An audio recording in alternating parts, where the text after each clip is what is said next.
Et quand on part et qu'on voyage, il y a des belles rencontres, des très belles rencontres même. Jade, c'est votre cas avec votre groupe d'Europe. Est-ce que vous pouvez nous dire d'ailleurs comment vous avez rencontré les autres musiciens et les chanteurs du groupe que l'on salue d'ailleurs aujourd'hui?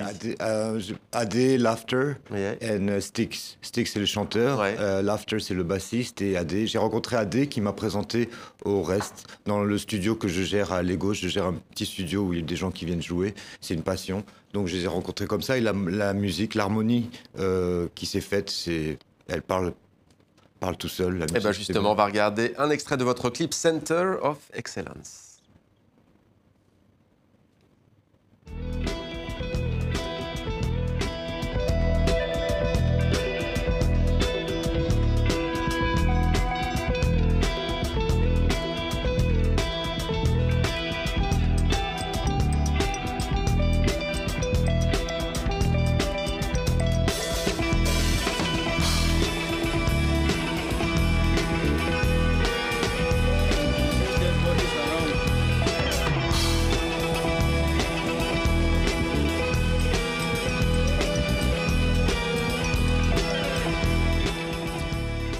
Très belles images, très beau clip du rock psychédélique donc en provenance du Nigeria.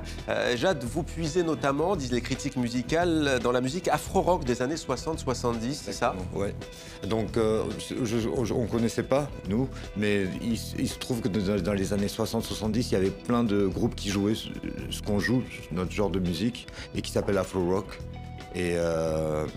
Et nous, on fait un genre d'afro-rock un peu plus moderne. Ouais. Mais c'est vrai que ça ressemble plus aux années 60-70 que de la musique nigérienne d'aujourd'hui qui s'appelle Naija Music. Ouais. En quelle langue chante le chanteur de votre groupe? En langue nigériane, en Hausa par exemple? Oui, il chante en Hausa, ce qui est un dialecte du Nord. Ouais.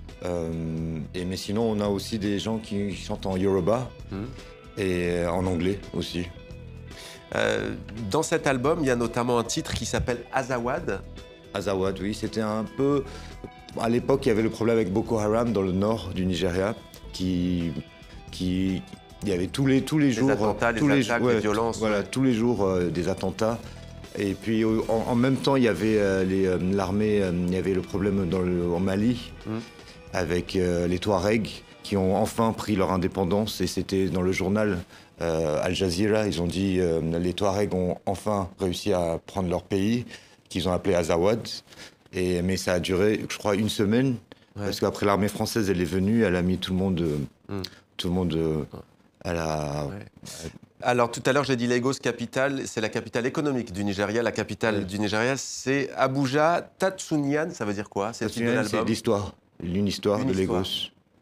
C'est notre histoire à Lagos. Ouais. Et quelle histoire avez-vous voulu raconter à travers cet album? Parce qu'il y a beaucoup d'espoir. Vous avez évoqué Boko Haram notamment. Il y a un titre qui s'appelle Dark aussi, que vous avez composé avec la chanteuse Neka, qui est germano-nigériane. Qu'est-ce que vous avez voulu raconter à travers cet album? Nous livrer? Les hauts et les bas de Lagos.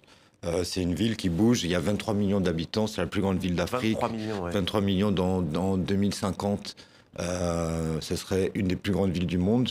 Le Nigeria est d'ailleurs, il me semble, le pays le plus peuplé d'Afrique. Le pays le plus peuplé d'Afrique. Ils disent 4 Africains sur 10 viennent du Nigeria. 210 millions d'habitants. Et aussi, en 2050, selon les statistiques des Nations Unies, ce sera le 3e pays le plus peuplé. Ouais. Après... Mais pour vous, que représente cette ville? Ah, la ville, j'adore cette ville. C'est Center of Excellence. C'est Lagos. C'est toutes les plaques de Lagos, il y a écrit Center of Excellence dessus. Donc, ça veut dire centre de l'excellence. Mais bon, c'est vraiment pas une ville qui ressemble à l'excellence. Il y a de l'embouteillage tous les jours, on a de la pollution, on a le bordel. Mais c'est une ville qui bouge, quoi. Il y a une énergie. Ouais. Comme Paris, quoi. Une énergie. Comme Paris. Non, ça bouge à fond. Le matin, lundi, tu vas aller au boulot, tu te réveilles à 4h du matin, 5h du matin, et tu as les embouteillages, et tu as les gens qui se marchent dessus. Et ça grouille. Et pourtant, ils sont contents, on rigole. Et ils se plaignent pas. On se plaigne pas.